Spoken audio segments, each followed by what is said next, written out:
Olá, está no ar o Anamnese, aquele programa que conta a história das pessoas que se dedicam a cuidar da vida e da saúde de outras pessoas. De novo, vocês devem estar estranhando que não é o titular da cadeira que está apresentando o programa, mas, mais uma vez, eu tenho a honra de fazer as vezes do nosso eterno presidente Marcelo Matias e conduzir o programa. Hoje eu tenho aqui comigo, estou tendo o prazer de conhecê-lo pessoalmente e conversar, uma das referências da cardiologia nacional, um homem muito conhecido no meio em que ele atua, um dos responsáveis, se não o maior responsável pelo programa de transplantes cardíacos da Santa Casa. Ele vai nos falar sobre isso.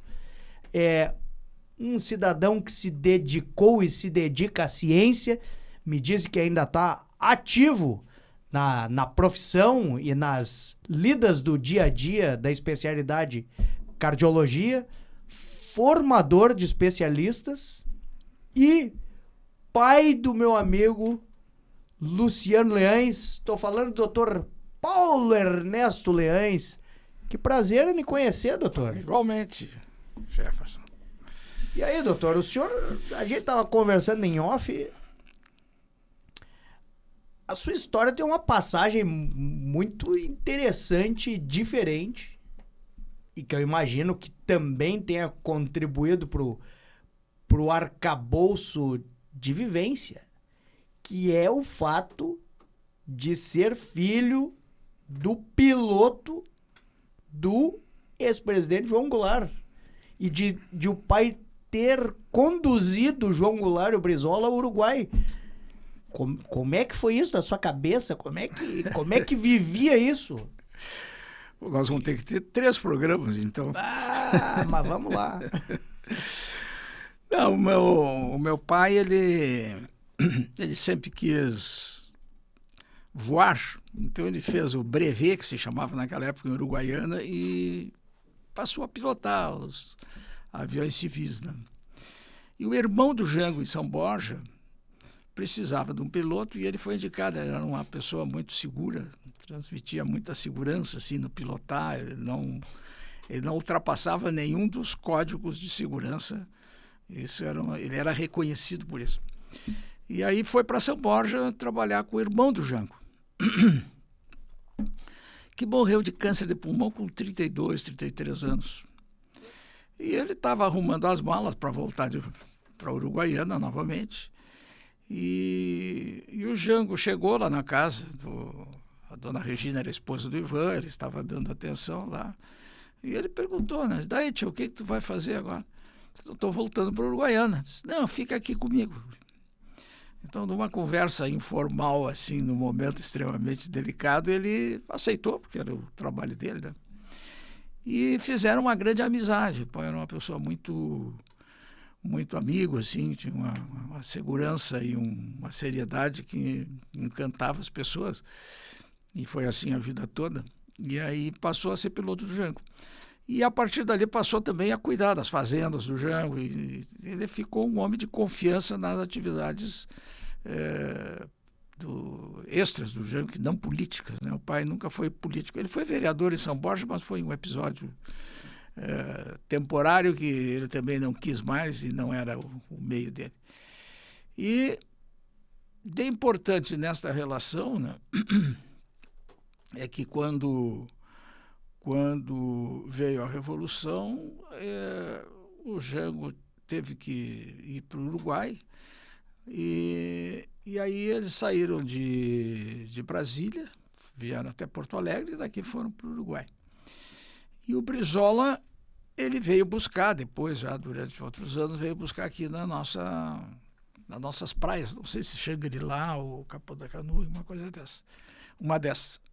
E então ele participou ativamente né? Eu estava em Brasília, junto com a minha mãe, e nós viemos num avião militar, junto com a esposa do Jango, e ficamos em Porto Alegre.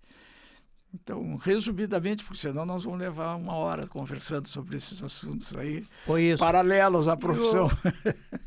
Uma história de que... Isso o senhor deve conhecer bem. Uma história de que o Jango e o Brizola tiveram que fugir vestidos de mulher. Isso é pura invenção? Tem algum fundo de verdade? Tiveram que se disfarçar de alguma maneira? Eu posso te afirmar, porque eu tenho até as fotografias do avião chegando do Uruguai. Eles saíram daqui com roupa normal, o Jango. O Brizola, eu também não tenho segurança disso, porque nunca... Mas parece que ele teria roupa de militar. Mas é apenas uma ilação. Eu não tenho certeza absolutamente nenhuma se isso foi verdade. E de mulher eu nunca ouvi, mas que de militar eu ouvi também. E o pai ficou lá no Uruguai durante 10 anos, é isso? Ficou durante 10 anos lá. E daí como é que ficou a rotina da família com o pai lá? Apesar do que eu vejo que na sua geração era mais comum o pai ficar mais afastado, não ficar tão dentro do seio familiar como é hoje, por exemplo. Sim, ainda mais sendo piloto de avião, né? Desse tipo de atividade, ele praticamente vivia fora, né? Vinha em casa esporadicamente, né? Nos intervalos ele chegava lá. Mas, do ponto de vista da ida dele para lá, ficou a minha mãe, o meu irmão menor e a minha irmã, que eram pequenos. Eu e meu irmão fomos para Santos. Ele achou melhor nos retirar do turbilhão da fogueira aqui, do turbilhão aqui de Porto Alegre, e nós fomos morar em Santos, ficamos 2 anos lá. Mas nada nos aconteceu. Eu e meu irmão não sofremos absolutamente nada durante aquele período, a não ser a ausência, a separação, isso tudo. É um trauma para quem é os gurizotes lá ainda fazendo a sua vida, né? E, então, seguindo nessa linha, a questão de, bom, pai piloto, que o senhor acaba escolhendo a medicina, balançou para ir para aviação, ou o contrário, eventualmente o filho vê o pai ou a mãe em determinada profissão e diz, não, isso aqui eu não quero, não, nem pensar.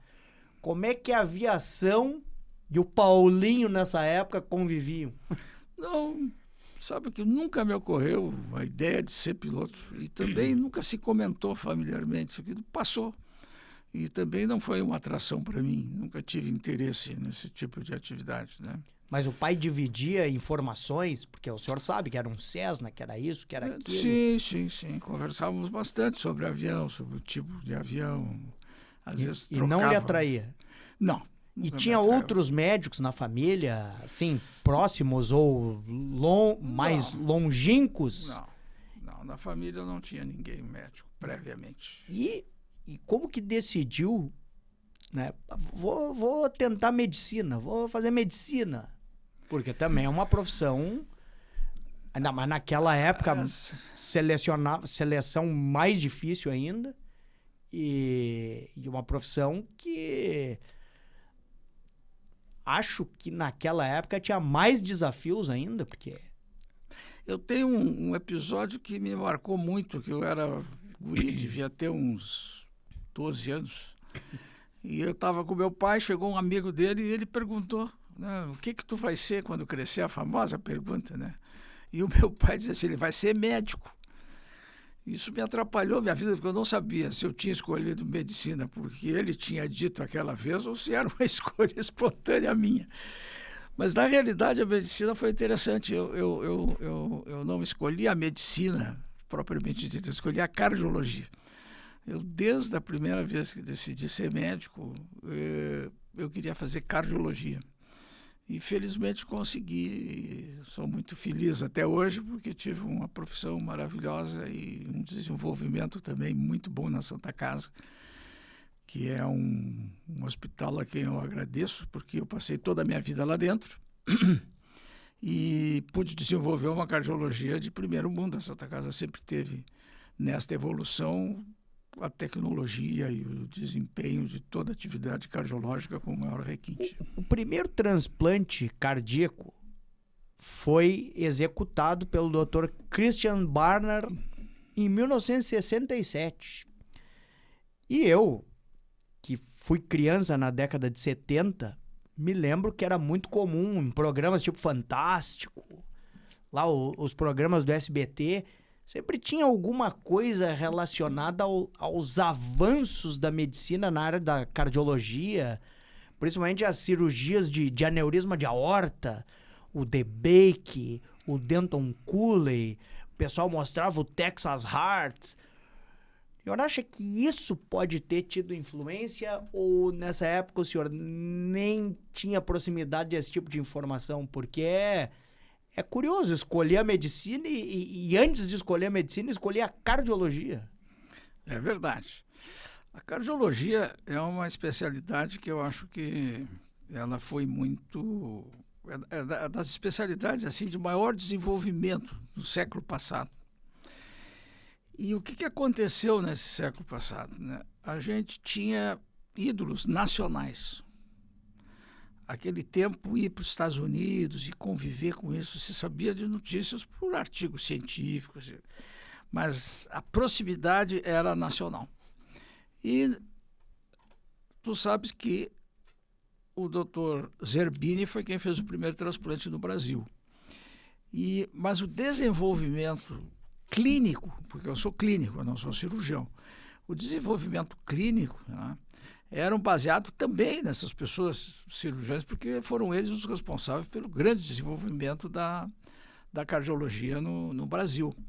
O INCOR, né, o Instituto do Coração de São Paulo, foi um dos pioneiros nessa evolução. Então a gente ia para lá para aprender e ver os últimos avanços assim da cardiologia. Mas aqui no Rio Grande do Sul houve um movimento maravilhoso que foi o professor Rubem Rodrigues. A cadeira de cardiologia era da antiga Faculdade de Medicina Católica, né? Que hoje é a universidade. E o doutor Rubem resolveu retirar o Instituto de Cardiologia, criou uma fundação universitária de cardiologia e foi um desenvolvimento fantástico, né? Isto foi uma coisa que me impressionou muito quando eu estava na faculdade de Rio Grande. Eu fiz a minha faculdade em Rio Grande e eu disse assim, eu vou fazer a residência de cardiologia no Instituto de Cardiologia. E me preparei e passei e fiz residência no Instituto de Cardiologia. Foram 2 anos de trabalho intenso com pessoas maravilhosas, né? Só para a gente não perder esse gap.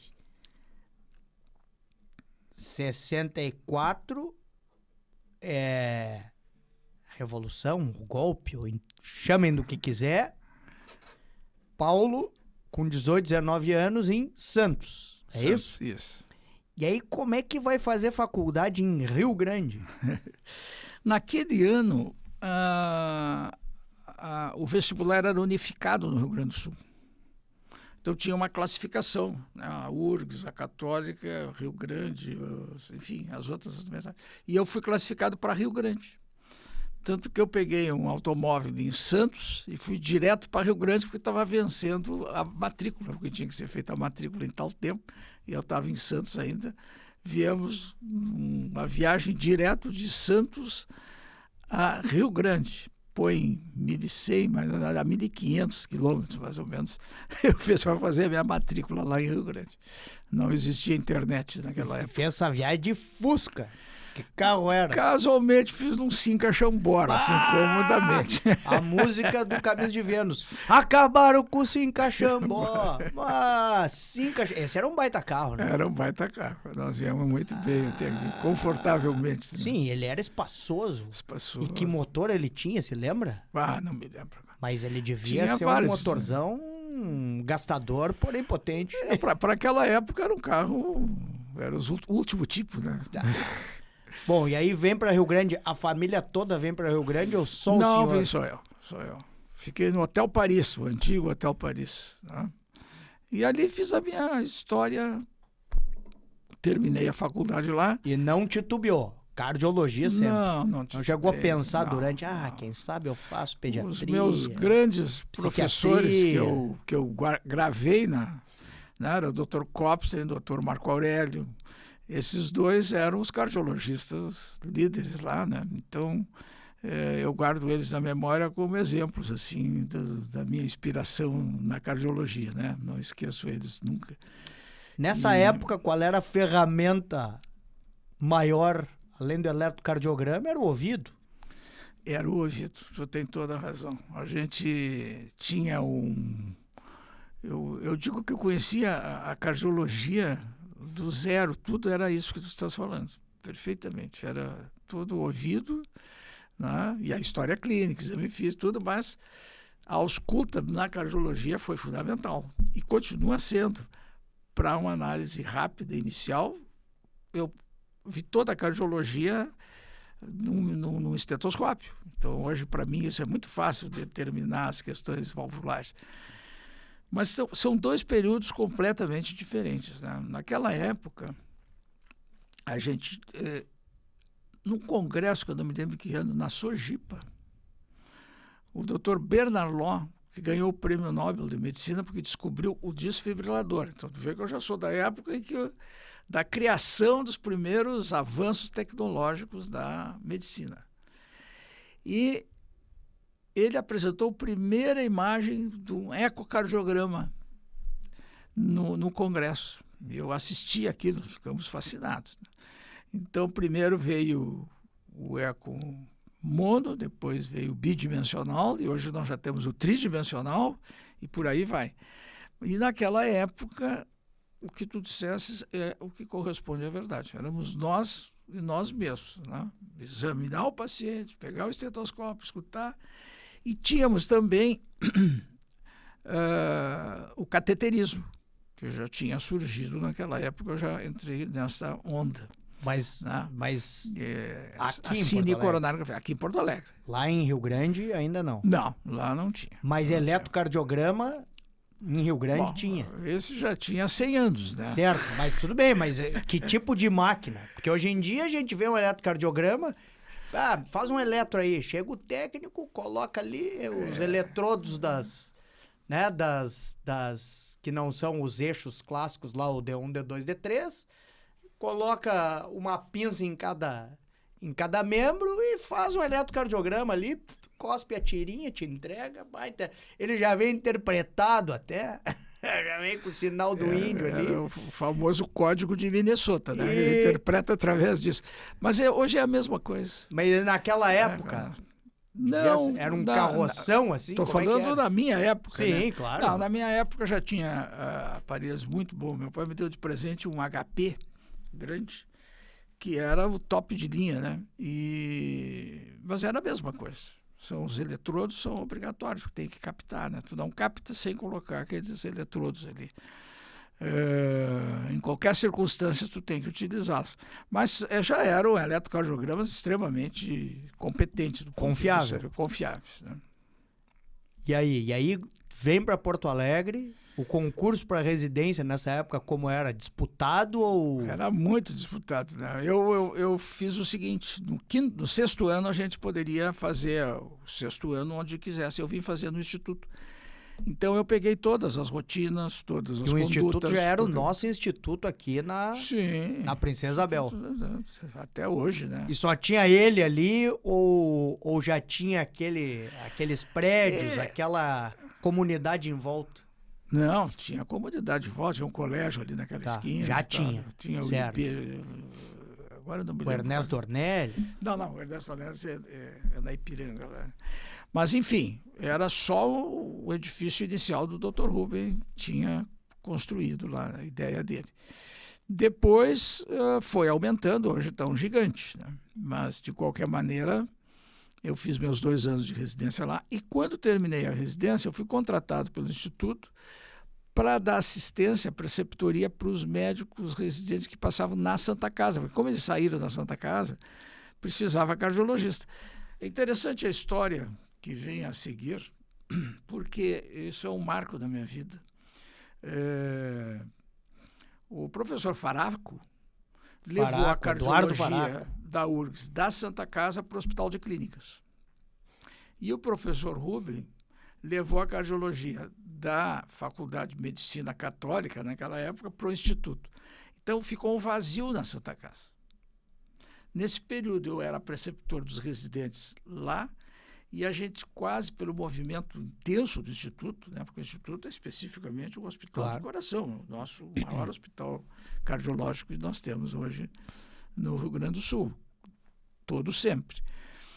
E aí nós, trabalhando na Santa Casa, nós não conseguíamos, às vezes, fazer cateterismo, levava muito tempo para fazer as cirurgias também. Nos surgiu uma ideia para mim, o Dr. Celso Blacher, que era meu colega, que faleceu no caminho, infelizmente, e o Dr. Zelinski. Nós três fazíamos a preceptoria dos residentes.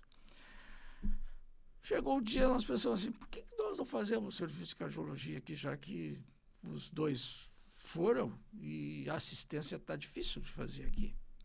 E não existia nada, a não ser eletrocardiograma. E o professor Faraco já tinha na Santa Casa a angiografia.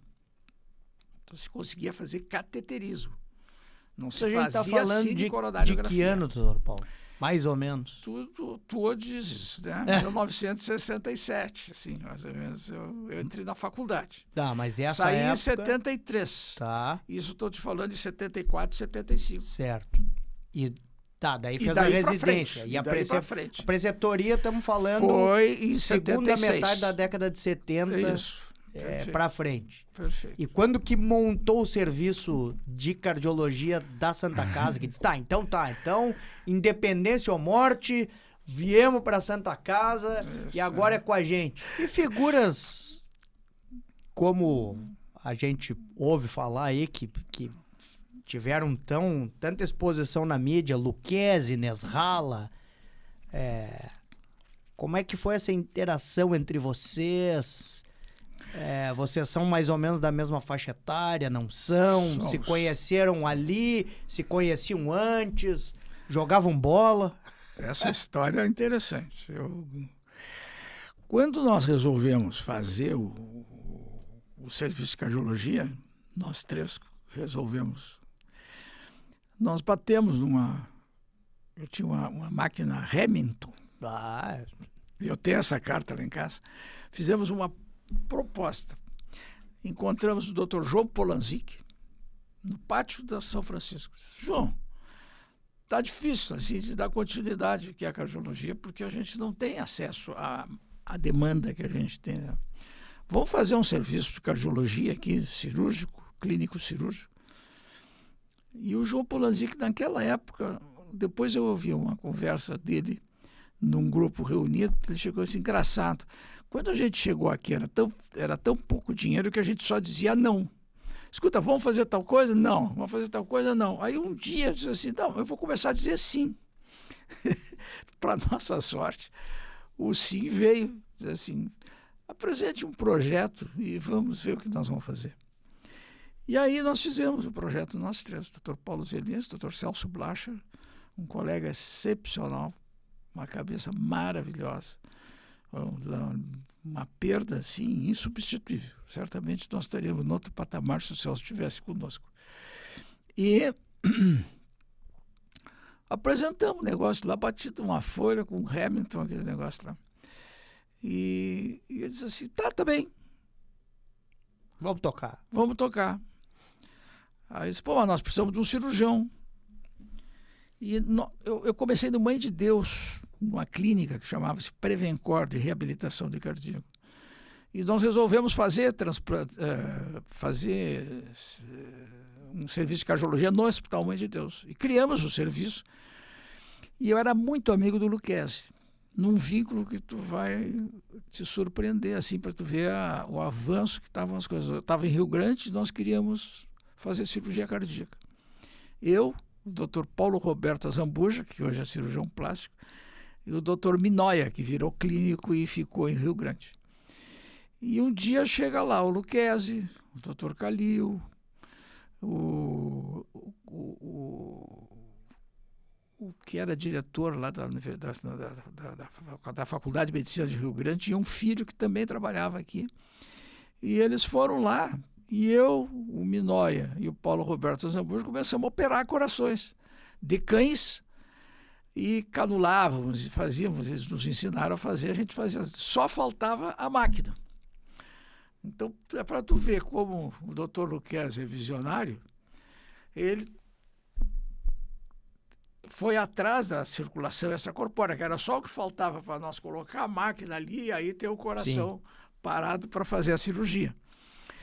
E ele conseguiu essa máquina, né? E o Instituto de Cardiologia, enfim, né? Estou falando do Lucchesi porque é a pessoa mais próxima de mim, a quem eu admiro desde o início que eu o conheci, uma pessoa visionária, inquieta, não tem horário, não tem tempo, não tem nada. Ele vai em frente do jeito que for.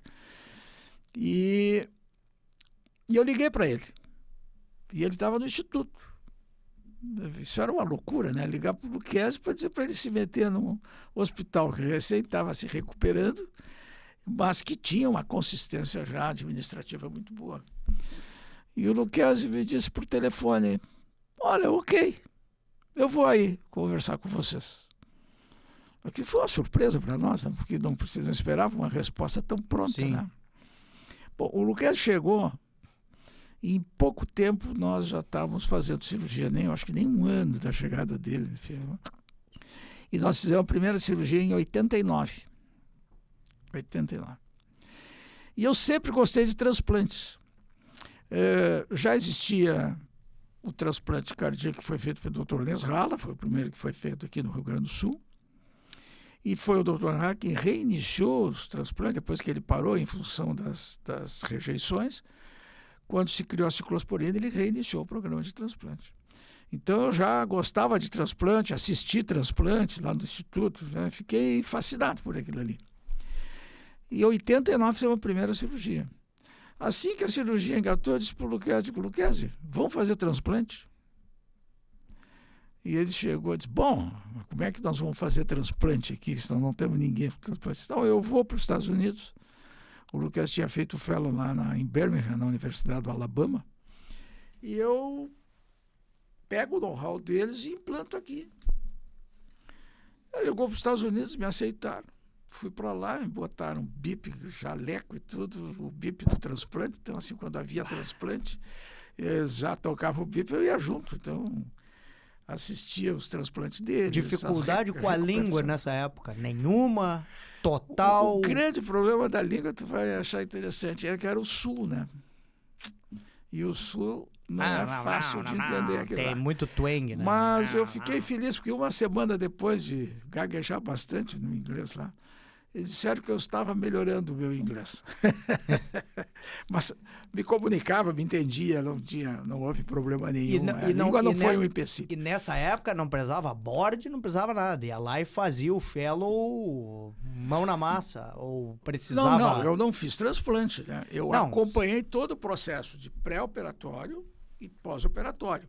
O transoperatório, o Lucchesi era craque, porque ele já fazia no instituto. Né? Certo, mas eu digo, porque hoje em dia, mesmo o fellow clínico, o cara tem que, para ele ter contato com o paciente, lá examinar o paciente, meter a mão no paciente, falar com a enfermeira, ele tem, para fazer fellow, ele precisa o board, mesmo o fellow clínico. Tu sabe que eu aprendi uma coisa interessante lá. O Kirkland, que era filho do John Kirkland, o grande cirurgião, junto com esse que tu citasse, o DeBake, o Shamway, ele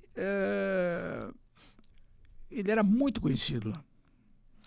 E aí ele ligou para lá e conseguimos, e eu fiquei junto com o primeiro time lá, com o Dr. Kirkland e com o Dr. Borges, que era o braço direito dele na parte clínica, fazia as biópsias, ele era radiologista para fazer as biópsias todas e acompanhava os pacientes clinicamente. Às 6 horas da manhã, o residente tinha que ligar para ele para dar a lista dos pacientes que estavam internados. E às 7 ele chegava e nós revisávamos um por um na enfermaria. Então, foi uma experiência grandiosa, né? Porque claro que do tempo que eu fiquei lá, eu fiquei escrevendo tudo, já estava montando. Uma semana não. Algum tempo antes de ir, eu fui para casa da minha irmã, que já tinha internet, fazia livros e tal, e escrevi um livro de transplante, não de autoria minha, mas arrecadando tudo que seria o processo que nós iríamos montar aqui. Então eu tenho até hoje um livro compilado de outros autores, mas era o que eu estava planejando fazer aqui. E Fui foi em 94. E foi o senhor sozinho ou levou a família? Fui sozinho. Que coisa. Naquela época não dá. Aí fiquei num hotel da própria universidade, que eles tinham, e fui anotando tudo, né? Desde a chegada do paciente, toda a história do paciente dentro, eu fui acompanhando, né? Acompanhei o pré, acompanhei o pós-operatório, acompanhava o transoperatório presencialmente, só admirando a perícia deles, né? E voltei em 94. Em 95, dia 24 de agosto, eu guardo porque é o dia da morte do Getúlio, fizemos o primeiro transplante na Santa Casa. O transplante cardíaco tinha sido feito pelo Ciro Nogueira, se não me engano o nome dele, inicialmente, muito tempo atrás. Então, isso foi o renascimento do transplante cardíaco. A Santa Casa hoje faz todos os tipos de transplantes. Naquela época, o transplante renal, com a liderança do Dr. Walter Garcia, e o transplante hepático com o Dr. Guido Cantizani, eram pessoas brilhantes, né? O Dr. Walter, eu acho que é o maior nome nosso nessa área dos transplantes pela organização. Então, faltava o transplante cardíaco e nós começamos a fazê-lo. E uma coisa que a gente tem que... Não podemos terminar o programa sem falar, e que eu acho que é uma questão assim, fundamental, e o senhor, como um grande mestre e doutor, como o senhor vê o ensino, mas principalmente os alunos, os ensinados, os residentes, os jovens médicos, na sua época e hoje? Há muita controvérsia sobre os que analisam hoje a juventude de hoje, né? E há muita crítica também para a área digital de hoje, né? Mas eu vou te contar, a minha opinião aí é pessoal, totalmente comprometida com a minha visão. Eu acho esses guris muito melhores. Não melhores assim no sentido de estar comparando um com o outro. Não dá para comparar Pelé com Maradona, com Messi hoje. Não existe isso, né? Existia um cenário naquela época e um cenário agora. O que eu noto neles hoje de diferente, que é impressionante, e que nós fomos ditados pela regra de que o trabalho dignifica o homem, né? Então, nós, seguindo essa regra, nós nos matávamos dia e noite, dia e noite, dia e noite, família para segundo lugar. Eles hoje estão mais maduros, me parece, sabe? Eu não tenho essa impressão. Tenho escutado até de universidade, de professores dizendo da displicência e da má vontade. Mas os que trabalham comigo, não é por minha causa, porque são 16 residentes por ano, mas eles privilegiam muito o lazer, o que eu acho uma bela coisa, né? Porque um indivíduo que só privilegia trabalho não é uma pessoa completa, né? Eu acho que tem que ter a família e tem que ter seus momentos fora da atividade profissional. Ah, mas senão tu não será um grande médico. Não é verdade. E o segundo ponto, que é muito interessante, eu tenho 40 anos de preceptoria de residência médica, é que os residentes atuais, eles são pessoas que têm eles se transformam em indivíduos que privilegiam o lazer e também a parte profissional. E o mais interessante, os melhores não são os mais inteligentes. Não estou dizendo melhores, que talvez não seja a palavra mais adequada, mas os que mais se desenvolvem na vida, que eu acompanho todos eles continuam vinculados a gente, são os que têm foco e persistência. Eles trabalham muito, eles focam eles querem aquilo e desenvolvem aquilo com um denodo e com uma perícia, que eu vou dizer uma coisa, tem guris que são maravilhosos e não foram os mais inteligentes. Porque a gente distingue isso com o tempo, sem precisar uma análise, né, científica para isso, tem tanta convivência desde aquela época. Não estou desmerecendo a área científica é quem vale, né? Opinião vale para o paciente individual, mas assim, essa vivência de 40 anos junto deles, os que vencem mais não são os mais inteligentes. E o privilégio que eles dão hoje me parece mais equilibrado entre o trabalho e o lazer. E nós sabemos que depois de uma certa idade, o que sobra é a família, são os amigos, e que se nós não cultivarmos isso durante a fase mais profícua, que é colégio, meus filhos têm amigos do jardim. E o senhor sabe que eu tive a oportunidade de entrevistar o professor Emílio Moriguchi, e ele disse, de tudo que se pode ter de hábito, que se fala, reduzir isso, reduzir aquilo, reduzir a gordura, tomar mais café ou menos café, mais álcool, menos álcool e tal, de tudo, o que é mais importante é a relação social, é o que é mais benéfico para uma saúde longeva. Doutor Paulo, nós estamos chegando no fim, mas eu queria lhe fazer uma última provocação. A gente conversou que no início era o médico, o estetoscópio, o ouvido. E a gente, eu já não tenho a sua experiência, mas já estou rodado, a gente sempre, né, ouviu que a clínica é soberana. Ou seja, aquilo que a gente consegue extrair com a propedêutica e com o exame clínico é soberano aos exames complementares. Mas hoje em dia, especialmente a cardiologia, existe uma gama de exames complementares de alta tecnologia muito grandes. Então, já partindo para o encerramento, de fato, a clínica continua soberana? Até aqui sim, porque quando tu solicita um exame, seja ele qual for, das tecnologias atuais, eles querem saber a história clínica do paciente. Não existe ainda nenhuma definição de conduta sem a história clínica, exame físico e o conceito que o clínico tem do seu paciente.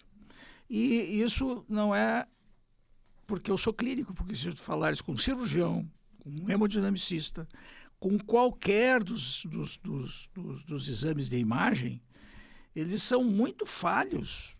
O falho talvez não seja a palavra mais adequada, mas eles têm interpretações dúbias que é dirigido pelo quadro clínico inicial dos pacientes. Tá? E o que eu posso te afirmar é o seguinte, talvez essa seja a visão que eu possa te dar final, que para mim é fantástica. Nós tivemos um avanço da cardiologia brutal no século passado. Mudou o século e mudou o que a gente tem hoje de avanço na medicina. E quem está dando esse avanço não é o médico, são os engenheiros do Vale do Silício. A expertise dos nossos médicos é inigualável. A perícia, a habilidade é impressionante. O que se tem hoje ninguém sabe, porque são coisas mínimas que são utilizadas para vencer barreiras que antes não se conseguia. Por exemplo, uma coronária com cálcio em toda a extensão da sua parede ia para a cirurgia, porque não se conseguia quebrar, o balão não quebrava aquele cálcio. Aí 2 engenheiros do Vale do Silício saíram a investigar um trabalho para fazer. E um dos intervencionistas disse, eu preciso quebrar esse cálcio aqui, porque aí o balão quebra e eu não preciso fazer a cirurgia nesse paciente. E eles conseguiram colocar a tecnologia que já existia do quebra-pedras lá da urologia, conseguiram botar na ponta de um catéter. Chama-se Shockwave. Então, hoje, tu coloca aquele, ele craquela, como se um estilhaço de vidro. Então, o raio fica menor e aí a tensão faz com que essa placa se... Isso é um dos detalhes, né, de engenharia que acontece. Aí tu me diz o seguinte, pá, então não precisa do médico? Não. A perícia do médico utiliza todos esses recursos das suas dificuldades que a engenharia vem nos dando para o avanço da medicina. Afora muitos aspectos clínicos, né? Porque geralmente os clínicos, geralmente tem a farmacologia, tem coisas fantásticas, né? Hoje eu me dedico muito a estudar a amiloidose, chamada quinta doença cardiológica que surgiu há pouco, e que está utilizando drogas oriundas de prêmio Nobel, pela descoberta intracelular de uma partícula que se chama RNA de interferência e que troca os genes que são anômalos e deixa de fabricar a substância que produz, que provoca a amiloidose. Então, tu imagina, esse é um avanço também tecnológico, mas é o ser humano que vai lá e pesquisa na bancada as dinâmicas de todo o metabolismo do indivíduo. Então, tu imagina onde é que nós estamos, né? E eu, a essas alturas da minha vida, estou me dedicando a algo que eu nunca pensei, porque envolve todas as elementos profissional, porque envolve neurologista, hematologista. E isso me deu um atrativo muito interessante, que é o que tu acabou de falar, que o Dr. Moriguchi falou, né? Conhecer os colegas e conviver com eles foi uma coisa que para mim foi brilhante. Eu tenho muita satisfação em trabalhar com todos os grupos que envolvem a doença lá na Santa Casa, atualmente. Dr. Paulo, aquela câmara é a sua? E eu gostaria que o senhor, então, agora se dirigisse para aquele estudante que está pensando em fazer medicina ou que já está fazendo medicina e pensa em fazer cardiologia, ou o residente que está na medicina interna, ou que está fazendo cardiologia e não sabe como vai ser o futuro incerto. O seu recado final para nossa população que está lhe assistindo? Bom, eu aprendi muita coisa na minha vida, né? Não quero estar velho aqui dando conselho para a gurizada, né? Mas eu vou te dizer uma coisa de uma forma assim que eu não era assim, não estou fazendo ódio ao que eu fui. A gente aprende, né? Mas a primeira coisa que eu acho que nós temos que ter é distinguir bem profissão e família. A nossa vida, vou entrar um pouco na psicologia, se tu me permite. Tempo é seu. A psicologia nos ensina que os traumas infantis, vou resumir aqui, pode impedir o amadurecimento das pessoas. Então, esse indivíduo que teve traumas lá se transforma no indivíduo talvez incapaz de produzir as coisas. Não tem coragem de crescer, não tem coragem de avançar. Então, ele atrapalha a vida dele o resto da vida. E uma das coisas mais importantes dessa imaturidade é justamente as escolhas. Então, se tu escolheu uma mulher que se adaptou a ti e tal, aquela é a tua mulher para o resto da vida. Vai fazer teus filhos e evoluir dentro daquilo, porque tu amadureceu dentro desse período. Tu resolveu teus problemas passados e consegue evoluir de uma forma madura.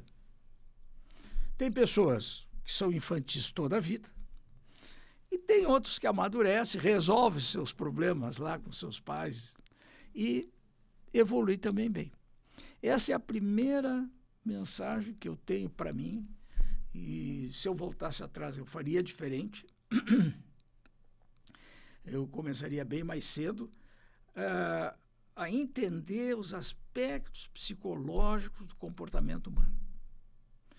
É ele que muitas vezes nos atrapalha, é ele que muitas vezes nos deixa pelo caminho, é ele que não nos deixa concluir aquilo que nós planejamos, queremos e não conseguimos fazer. Então, esse aspecto de amadurecimento, que muitas vezes que a psicanálise resolve, é uma atividade que eu não tenho nenhuma dúvida, pela experiência própria que eu tenho, de que realmente muda o caráter do indivíduo. E ele passa a ser mais tranquilo e mais solícito consigo mesmo, e nós avançamos de maneira mais rápida. A segunda é que, decidido fazer medicina, tem que focar em alguma coisa e ter persistência inabalável. Vai dar certo. Se começou a fazer 10 coisas ao mesmo tempo, não chega ao fim. E, para encerrar, prezem. Vou dar a mesma mensagem do Dr. Moriguchi. Eu fiquei feliz porque eu falei antes, e tu te lembrou do Moriguchi. Eu não ouvi isso do Moriguchi, mas isso já é um conhecimento desses vínculos, essas blue zones, essas zonas azuis de pessoas que vivem 120 anos, 115 anos, né? Mostra que o convívio familiar, a proteção aos idosos, o convívio com os idosos, isso faz com que seja um dos motivos pela qual a gente vive há muito tempo. Mas isso é longevidade. O que eu queria dizer é que a satisfação, quando tu vai perdendo o vigor e vai perdendo a tua profissão e vai te aposentando, o que sobra são teus amigos e a tua família. E esse vínculo tem que ser exercitado desde cedo. Por isso que, quando tu me perguntou o que eu acho dos guris, eu acho que eles estão mais maduros, eu acho que eles estão com menos trauma, porque os pais deles já é uma geração que não foi a nossa, né? Que era tudo no laço, né? Os traumas eram grandes. Eu acho que essa geração tem pais, não todos, obviamente, mas assim, tem uma gama de pais mais formados, mais maduros, e que eles estão privilegiando o lazer e se desenvolvendo muito melhor do que seria daquele que só visa a profissão achando que aquilo é tudo na vida. Não é. E com esse depoimento, eu duvido que vocês não tenham curtido muito essa entrevista. Dr. Paulo, muitíssimo obrigado pela presença. Vou passar às suas mãos a lembrancinha do Sindicato Médico do Rio Grande do Sul. Singela, mas cunhada com muito carinho pela nossa produção, a nossa produtora Cláudia Fleury, sempre lembrando do nosso eterno presidente do sindicato, Marcelo Matias, sem o qual não existiria este canal, não existiria este programa. Bom, eu agradeço. Espero que o Marcelo não tenha aparecido, porque era eu que tinha vindo aqui. E para vocês que estão vendo que o negócio é privilegiar o convívio, nós estamos privilegiando o convívio com vocês que estão nos assistindo e estão nos prestigiando, nos dando esse espacinho na agenda de vocês para a gente debater, refletir, cunhar conhecimento, levar a evolução sempre para frente. E a gente volta na semana que vem com mais uma anamnese. Beijo para todo mundo.